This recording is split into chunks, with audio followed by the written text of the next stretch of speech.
Welcome to the Democratic nominee for Governor, Charlie Crist.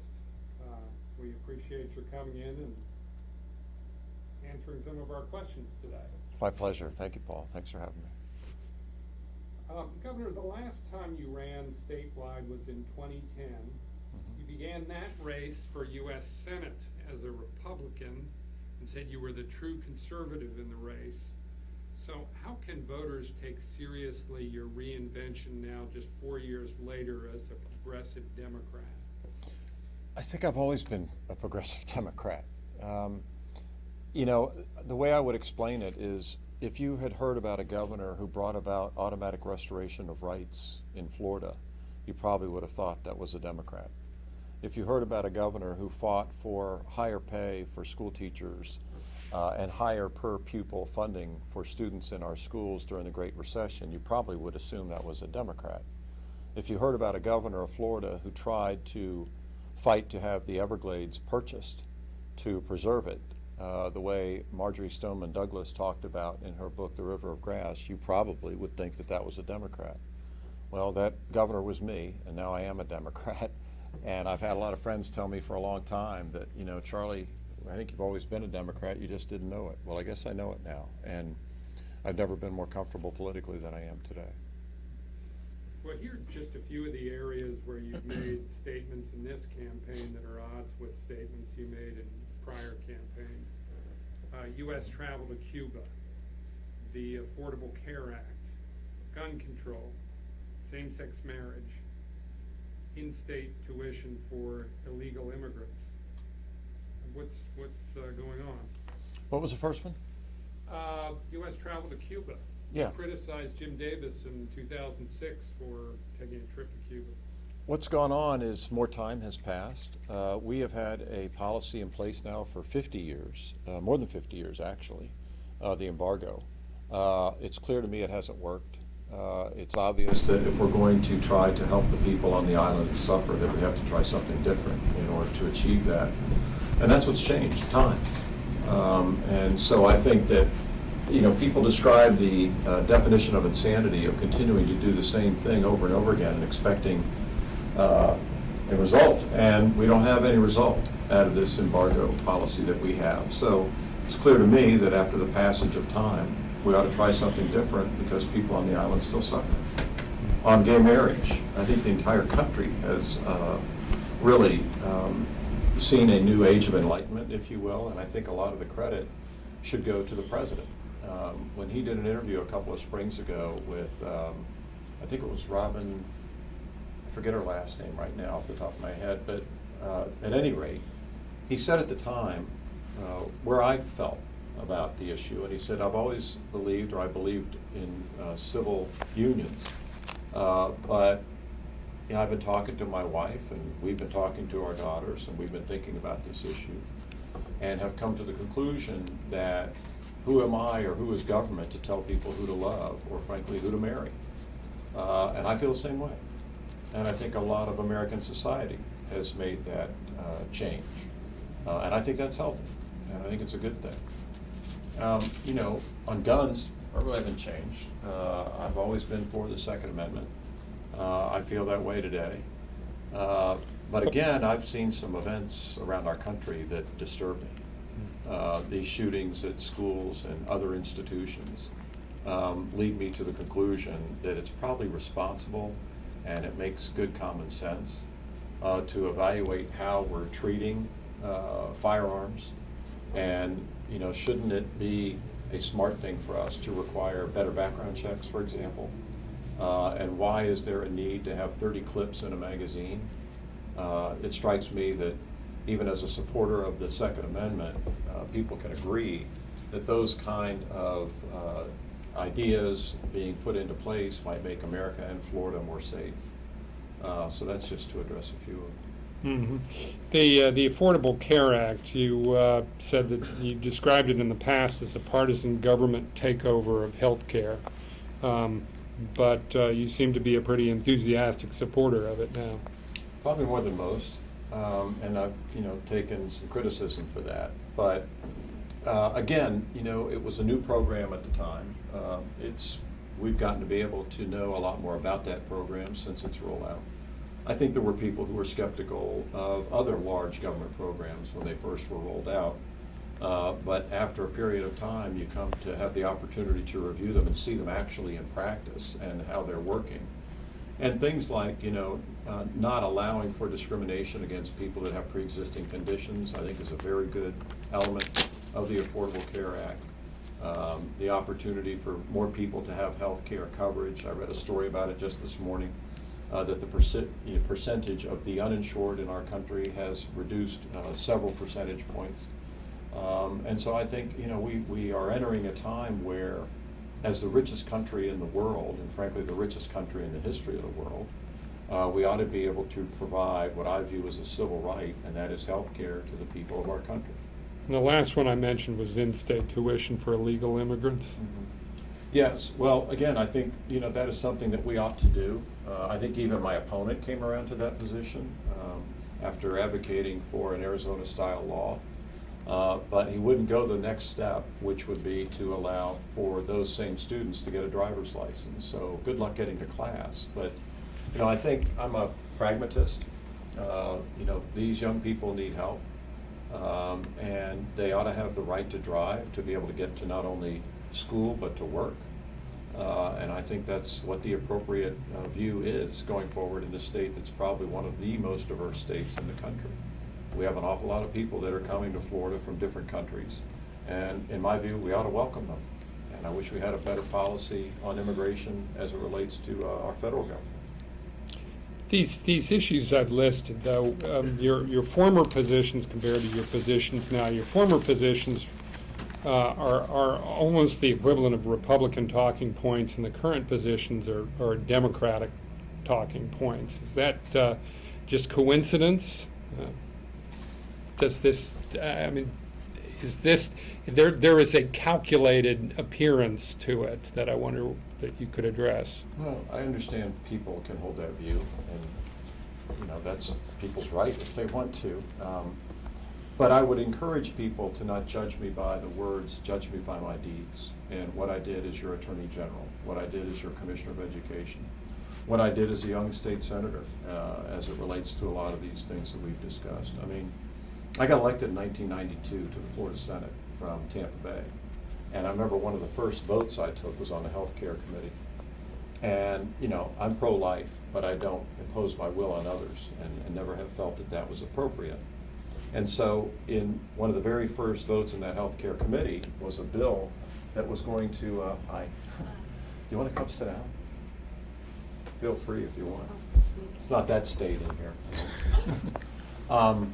That would require a 24-hour waiting period for a woman who wanted to make a decision about her health and her body.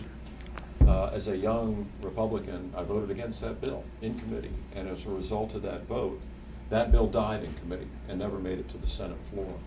So, while I've always felt, particularly on social issues, as a former Republican, sort of like a round peg in a square hole, my positions and my actions on these issues have not been inconsistent. Some of them, clearly, there has been some moderation, if you will, and gay marriage probably is the most, the one that would stand out the most. But on most of these other issues, I've always been pro-environment, pro-public education, keep government out of women's decisions about their life and their body. Pretty moderate guy, really, for the most part. One of the positions you took as a state senator was to bring back chain gangs for prison convicts. Do you have a different view of that policy now? No. So you think it's a good idea to have chain gangs associated with Florida prisons? I think it's good to have appropriate punishment for murderers and rapists and robbers. Mm-hmm. I've always been pretty direct on public safety. And, for example, also as a legislator, I sponsored the Stop Turning Out Prisoners legislation. And to give it some context, in the mid to late 90s, Florida was #1 in violent crime in our country. #1. Every 3 minutes and 45 seconds, another rape, robbery, or murder was occurring in our state. And I remember, and our incarceration rate was about 20% out of 100% of the sentence. So I sponsored this legislation that would require inmates serve at least 85% of their sentence. And it passed. Governor Childs didn't sign it, but he allowed it to become law without a signature. And crime started going down. And the individual that I sponsored the chain gang amendment with was Robert Wexler, not exactly a fire-breathing conservative. And the reason was the same as mine, that people in both of our districts, whether it was the East Coast for his or Tampa Bay for mine, people were suffering from this being #1 in violent crime in America. And, you know, it was, I thought, important, and I guess he did too, to make a statement about people who are very unkind to law-abiding citizens. There should be an appropriate price to pay. And, you know, I think that sent that message, and crime has gone down ever since. And I think partially because of some of those things.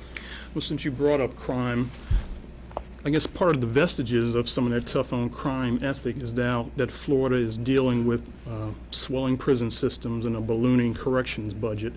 If you were elected governor, would you be behind some of the smart justice protocols that are being bandied about around the state? Smart justice in terms of, say, like drug convictions? You know, reducing mandatory minimum sentences, letting nonviolent offenders out of prison and going into community control. Right. Yes, I think it should be reviewed. I mean, my concern as it relates to public safety always has been toward violent crime. And I mean, it's one of the reasons when I ran for governor before, even as a Republican, said that if I won, I would support automatic restoration of rights for nonviolent felons. And we got it accomplished. Sadly, Rick Scott gets elected, and one of the very first acts he takes is to take that away. In fact, I think the current requirement is that you can't even apply to have your rights restored for at least 5 years now. Mm-hmm. So, you know, there's a balance to all these things, but, you know, as it applies to nonviolent offenders and the mandatory requirements for their prison time, we should evaluate it, which leads to, frankly, another issue as it relates to the Department of Corrections. You know, there's a strong attempt, I think, to privatize the whole thing. You know, I think the only thing that hasn't been privatized, or at least the strong attempt to, although the vestiges of it are there, is education. You know, when you cut it by $1.3 billion and you increase charter schools, you know, it's pretty obvious to me, at least, that some of these are becoming profit centers instead of learning centers. And that bothers me. I'm a public school kid, you know, and I graduated from Florida State University. And so when you see these changes taking place in education in our state under Rick Scott, it's troubling to me. And it's troubling to me to see it in our Department of Corrections as well. So you don't see any place for privatization in corrections? I didn't say any place, but, you know, for it to become as profound as it has been of late, I don't see the justification for it or the need for it. And you've seen what I've seen. The Department of Corrections isn't exactly being run real well lately. You know, there's problems with scalding deaths and other things that your writers have written about. They've had to fire a bunch of people in the department. And, you know, we could go back to the Department of Education. They've had 4 education commissioners in the past 4 years. They don't seem to be terribly competent to me. I definitely want to return to education. Just want to ask you another follow-up about kind of the setting behind this current race. When you decided not to seek re-election as governor in 2010, you said you could get more accomplished for Florida and Washington. Now you're running for your old job in Tallahassee as a Democrat against an unpopular Republican incumbent. So what beyond opportunism could possibly explain this chain of events? A care for the state I love. A cynic might put it the way you just did. Not that you're a cynic, but a cynic might put it the way you just did. My opponent surely has.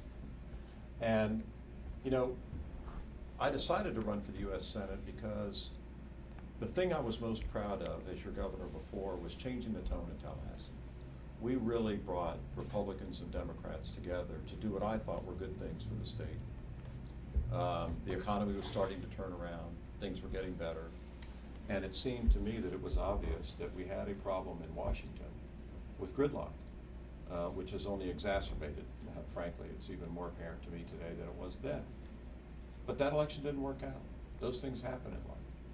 And, you know, the more I saw Rick Scott turn down things like high-speed rail, gut education funding in Florida, not push for Medicaid expansion, I just got disappointed and more disappointed. And it seemed to me that the people of Florida deserved to have a choice. And so here I am. And that's why I'm running now, not because of, you know, it's a wonderful opportunity to get bashed with $100 million. I invite you to the dance. It's not that fun from that perspective. So it's not opportunism. It's a sincere concern about the state that I care about, that I grew up in, and I believe deserves better than what we have in Rick Scott. Florida's unemployment rate was 10.9% when you left office, and it's now at 6.2%. Doesn't that suggest that Governor Scott's economic plan is working? I don't think so. I think it might suggest that President Obama's economic plan is working. We have a national economic recovery. But having said that, there's an awful lot of people that I meet throughout Florida that are working 2 and 3 jobs. And it may be going well for those at the top, but, you know, there's an awful lot of people in Florida in the middle class that feel left behind. You know, their bills are getting higher, and their wages are getting lower. And so I don't know if this is a real recovery that most of our fellow Floridians are experiencing and enjoying. I think we have a problem. I think we have a governor that's focused on the 1%, and, you know, they're doing well. They've always done well. But when it comes to middle-class families in Florida, they're getting squeezed, and they feel it. And they tell me about it every day I'm on the trail. So, you know, numbers are what the numbers are, but I think, you know, during my time, we had a global economic meltdown. It was a tough time, and I made tough decisions to try to get us through it. And I didn't care if I was working with a Republican or a Democrat. I took the stimulus money because I thought it was the right thing to do. And it kept us from having to fire 20,000 school teachers.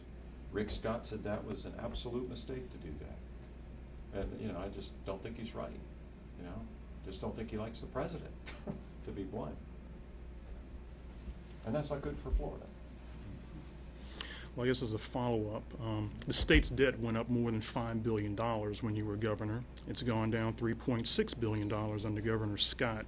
Doesn't that make him a more responsible steward of taxpayers' money? I don't think so. I think it shows that he is serving in a time where the economy is starting to rebound. Actually, that started during my term. Toward the end of it, it was starting to come back. You know, I walked into office at a very tough time economically, you know, especially in Florida with the mortgage situation that we had to deal with. I mean, Floridians know I'm not responsible for the global economic meltdown. And Floridians also know that Rick Scott isn't responsible for the national economic recovery. You know, the people of Florida have worked hard to bring us back. And I think a lot of the policies out of Washington have helped Florida. And I hope they continue to. You mentioned the tough calls that you made during your term. That's exactly the phraseology that Governor Scott has used to describe cutting education his first year in office. He was, the state was facing a budget deficit that needed to be closed. And since then, since that $1.3 billion cut in that first year, education funding has increased. So wasn't the governor just making the best of a tough situation the way you were during your term? Quite the opposite. I was trying to make the best of a difficult situation during my term without reducing education. Governor Scott's first target was education. And there's the difference. You know, we don't have a revenue problem in Florida today. We have a priorities problem. You know, we have a governor who doesn't seem to care about education until election year. We have a governor who doesn't seem to care about the environment until election year. And if this governor gets reelected in 49 days, he might go back to the guy he really is. And I hope you think about that when you prepare to write your editorial. We've got this question from a reader on Facebook. If you are elected, you almost certainly will be working with a Republican legislature. How will you get things done as governor? Look them in the eye, be honest with them, tell them that, look, you know, we had an election, things have now changed. I know a lot of you people are pretty good-hearted and good-natured. And, you know, I'd like the opportunity to encourage you to put partisanship aside. Let's work together for the people who sent both of us back here, and do what's right for them, and refocus on education, the environment, the middle class, and making sure they get a fair chance and a fair shot. That we have a public service commission that appropriately regulates utilities again in Florida instead of letting them rise their rates as much as they want under Rick Scott. That we have a Department of Insurance regulation that doesn't have a governor who signs a bill that they can't regulate insurance anymore. I mean, you know, we owe it to the people in Central Florida and Tampa Bay and throughout the state to work together and not be partisans up here. That's how I would do it. And I think that they would go along for the most part. You know, most of them are pretty good-natured people. I think they care about our state, or they wouldn't be involved in public service, at least I hope so. But if that isn't effective, there's another thing I could tell them. I could say, you know, if it, as you said, turns out that I would win the election, say, well, when I got elected on election day, I got a pen back. And there's stuff that you might want, signed instead of vetoed. And so, look, I want to cooperate with you, I want to work with you, but if you're not working to the best interest of the people of the state, particularly in the areas of education and fighting for the middle class, it might not be fun around for you for the next 4 years. I'd rather not do that. It's not my nature to do that. But if I have to, I will. You mentioned the middle class. Part of your platform is tax cuts for middle class families. What do you have in mind, and how will you balance the budget if you get the legislature to go along with that? Will you raise other taxes, or will you cut spending? I think we ought to live within our means. This past year, this current year, the legislature and Governor Scott had almost a $3 billion surplus. So I don't think you need to raise taxes when that's what you're facing. I mean, we're not going to know for sure what the budget estimators will say the budget will be next spring until later, probably after the election, frankly. And so, you know, my approach would be to make sure that middle-class families and seniors on a fixed income have a governor who will stop what I call RIC taxes. And those are increased utility bills, increased property taxes, because those are the people that are funding his campaign. Utility companies and property insurance companies are giving him millions and millions of dollars. And frankly, so far, it's been a good return on their investment, because they are virtually unregulated by the Rick Scott administration. And who pays the price for that? We do. We do as consumers and ratepayers. And to my way of thinking, that's just not fair. You know, and I kind of go back to my days as Attorney General, and maybe I really had a Democrat's heart in my chest. And I fought for consumers against utility companies with people like Jack Shreve and others to try to do what's right for people that live in the middle class. That's how I try to help them again. In recent weeks, several mini revolts have broken out around the state over what critics consider excessive standardized testing. We've gotten a lot of posts on our Facebook page from people wanting to know where you stand on that particular issue of standardized testing here in Florida. I think we're over-tested. You know, it seems to me, and you know, just to give you a very good example of my passion about this, my last year as governor, I vetoed a bill that dealt directly with this issue of tenure and testing. And the reason I did is because I thought it put too much emphasis on testing, teaching to the test. I listened to teachers throughout the state as this legislation was going through the session. And the more I learned about it, the less I liked it. And I have listened to an awful lot of teachers during the course of this campaign. And one of the first pieces of legislation Rick Scott signed when he got elected was that same bill, almost identical to the one that I had vetoed. They're upset about it. Teachers and students are also upset about it. And when you have so much emphasis on testing instead of learning, you create stress, anxiety, and not a very good learning environment. And so I think we need to pull back on all the testing. I know we need some testing. We have to be able to see, you know, how our students are doing as compared to students in other states and countries, and I get that. But when the emphasis is so much on testing, again, I think it's a profit motive. A lot of those companies are making a lot of money on the backs of our kids. I don't think it's fair. What's your position on Common Core? I support Common Core, but again, with this caveat, to the degree that it doesn't overemphasize testing. You have to have, I think, standards, as I said at the end of my last answer, in order to understand how we're doing and how we're doing for our children, and that they have an opportunity to compete with students from New York or California or Japan or wherever. And so I understand that you have to have some Common Core, and I think that when you see that Arnie Duncan and Jeb Bush agree on this issue, I think it was a real opportunity to have some consensus be brought to bear. And the only caveat I have about it would be to make sure that the emphasis on testing is not overemphasized.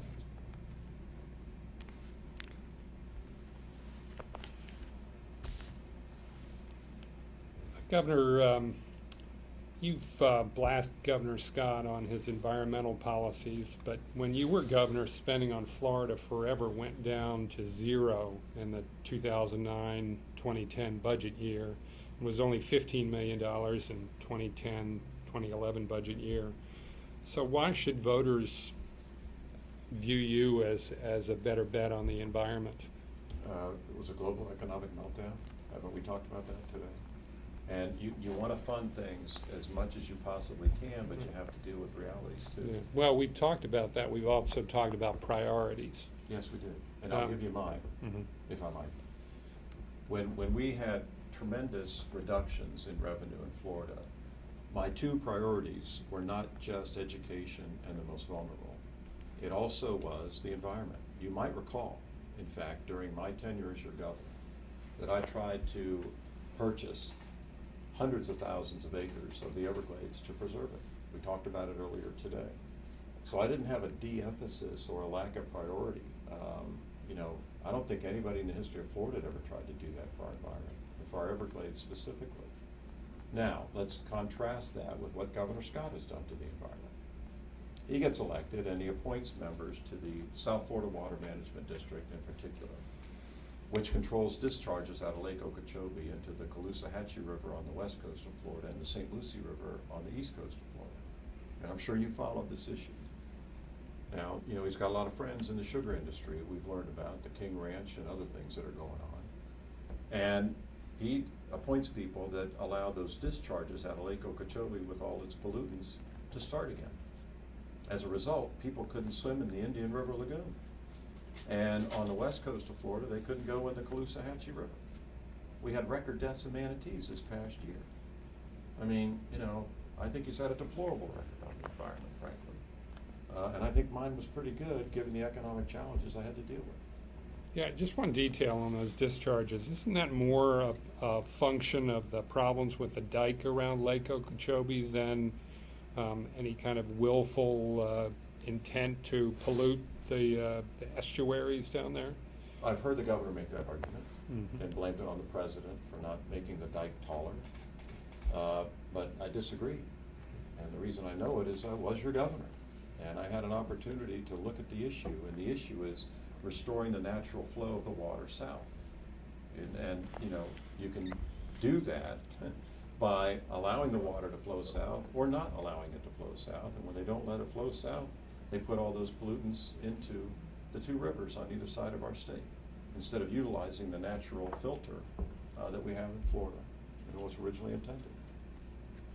Were you surprised that no substantive action on water policy was taken in this past legislative session? And if so, are you disappointed, and would that be a priority of yours as governor? It would be, and I've talked to Governor Graham about this. I mean, our springs and our rivers have been severely neglected under this administration. Now, I know that he's talked about going around and we're going to do 10 million here, 20 million there, and sort of the election year promises that he's made to all of us. But during the 3 years before that, where was he? Nothing was happening. And to add to that, I mean, he's talked lately about $1 billion in tax cuts, $1 billion more for education, $1 billion more for the environment on the eve of the election. you know, and we're starting to see some estimators that say instead of $1 billion surplus next year, of which he actually needs 3 to do what he's promising, so it's kind of voodoo math, if you will, that it might only be like 350 million in terms of the surplus. So, you know, we deserve better. A recent Republican campaign ad notes that while you were on the way to a climate change conference, you cruised in a private jet belonging to a company fined for multiple environmental infractions. Does this run counter to your professed green leanings? No, I didn't know the background. And to counter that, Rick Scott flies around in a private jet that's owned by a guy who had to pay the largest fine for Medicare fraud in the history of the United States of America. So it's rich, really rich, that the Republican Party would approach this problem when they've got a guy who's done what he did as CEO of HCA Columbia, flying around in that private jet from the spoils of that fraud every day. So you're saying you didn't know the background of this company despite it being a serial polluter? A what? A serial polluter, yeah. I'm not talking about Captain Crunch cereal, no. Okay. All right. Well, Florida ranks 49th nationally in per capita spending on basic mental health services. The state has long been a bottom dweller in this area, including during your term. Given the wave of tragedies involving shooters, and you alluded to this earlier, and also with the rising tide of suicides, what plans do you have for this area as governor? I think we need to reinvest in it. You know, whenever problems come up and they become obvious, look what's happened at DCF. I mean, it's a nightmare. Now, conversely, when I was governor, we didn't have as much funding as this governor has the ability to give, but it's still not happening, which tells you about priorities again. But one of the other things that I think is very important is to be judged by appointments that you make to different agencies, secretary heads, for example. So when I came in as a Republican governor, I had to get somebody at all these agencies, but one of the most challenging tasks in Florida government is the secretary of the Department of Children and Families. So who did I reach out to? Bob Butterworth, our former Attorney General, proved that I was willing to work across the aisle to do what's right for, you know, children that would be in the health care of the state. And hopefully, because you have a good steward like Bob Butterworth, they would get better care, and I believe that they did. That's not the case at the current Department of Children and Families. And, you know, a lot of those kids in that agency and under its care deal with mental problems that you referred to. And again, I just think we can do better, have better people at the agencies and better funding, if at all possible. Here's another Facebook question. Do you support the Florida Education Association's lawsuit against the state's school voucher program? And if you do, what would you tell those lower income families that have been relying on the program to send their children to schools of their choice? That will provide them public schools in Florida again that are properly funded, that don't have their funding decimated by their governor, and that we want to rise the tide for everybody in the state. And I think that's the real problem with this current administration as it relates to public education. You know, when you take away over $1 billion, but actually, Paul, it's worse than that. He wanted to take away almost $4 billion. And, you know, you talked earlier about how he's just maybe being responsible and making hard choices, and I understand that. But I don't understand it when it comes to education. And I don't think it's right. And when you see the level of draconian cuts he hoped for versus what even this Republican legislature gave him, it should give you great pause going forward.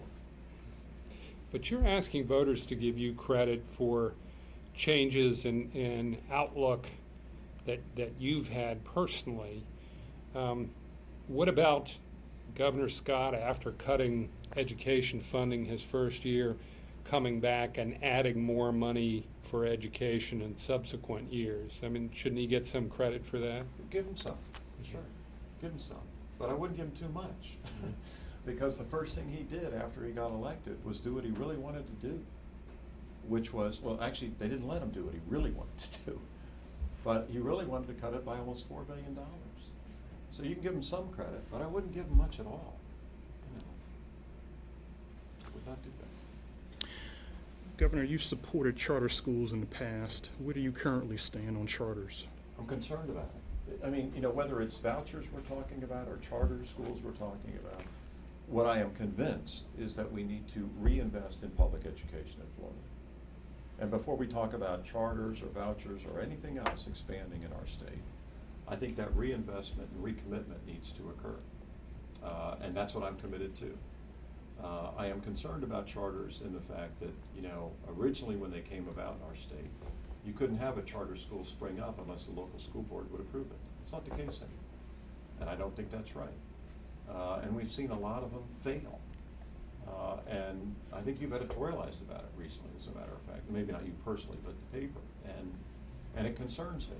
And again, I think what I referenced to earlier is the fact that these seem to be more about being profit centers than learning centers. And I find that disturbing. Governor, property insurance premiums in Florida have not come down along with reinsurance costs, even though it's been years since we've had a hurricane. Do you have a plan to address that? I do.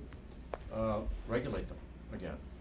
I think I mentioned earlier here that Rick Scott signed a bill this year that the Office of Insurance Regulation cannot regulate insurance. Well, that makes it hard to keep rates down if you don't let the regulator regulate anymore. But I think I understand why that's happening. And there's an example out of my hometown that makes it pretty clear. There's a new company there, a property insurance company called Heritage. Heritage gave Rick Scott about $100,000, maybe $110,000, and about 10 days later, they got a $52 million contract. That seems odd to me, to be kind. And the rates have gone up. They are virtually unregulated. So I would encourage the legislature, as I did before. When I was elected governor and sworn in January of 2007, within a month I called an emergency special legislation to address the incredible rise in property insurance costs for consumers. And we got the rates lowered. We had regulation that was appropriate. And that was after we'd had like 8 storms. As you indicated, Paul, appropriately, we haven't had a storm in like 8 years now. And yet the rates are going up. I think they're going up because the governor doesn't mind it going up. You say on your website that the system right now is rigged in favor of people who pay for influence. What are you going to do to reduce their influence as governor if you're elected?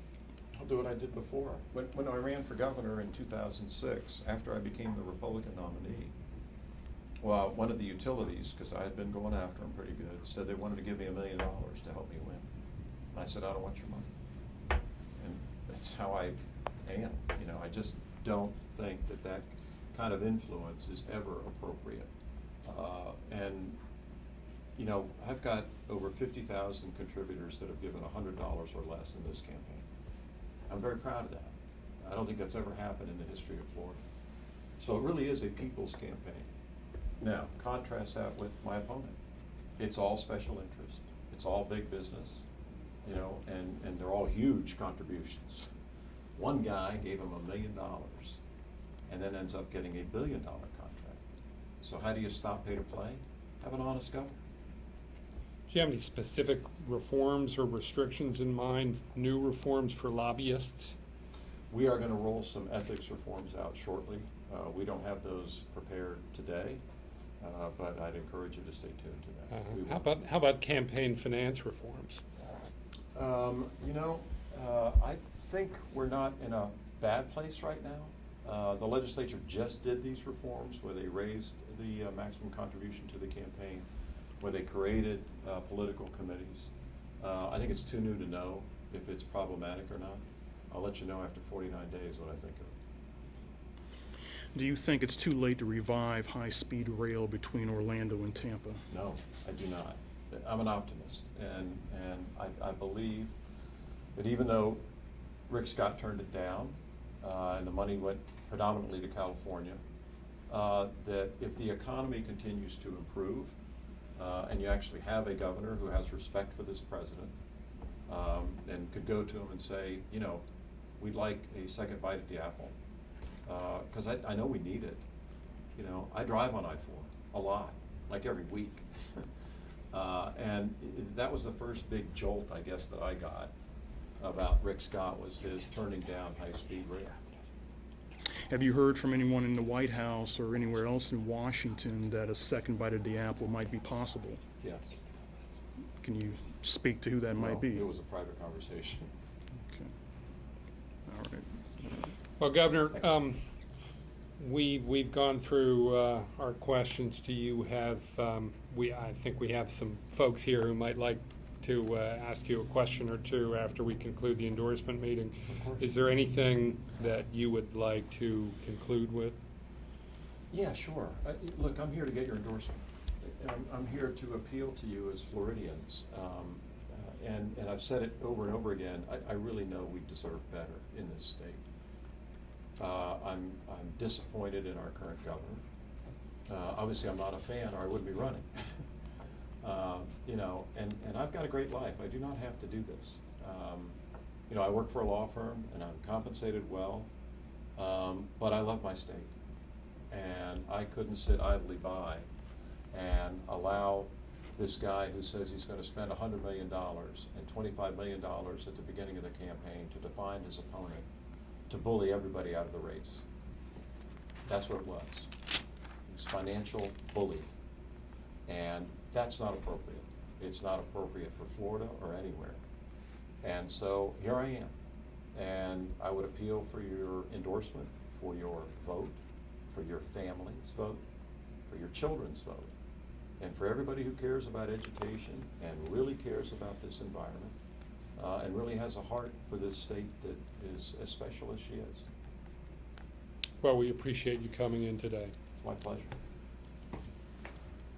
Okay. I don't know if you've heard from Barbara, our administrator, but one thing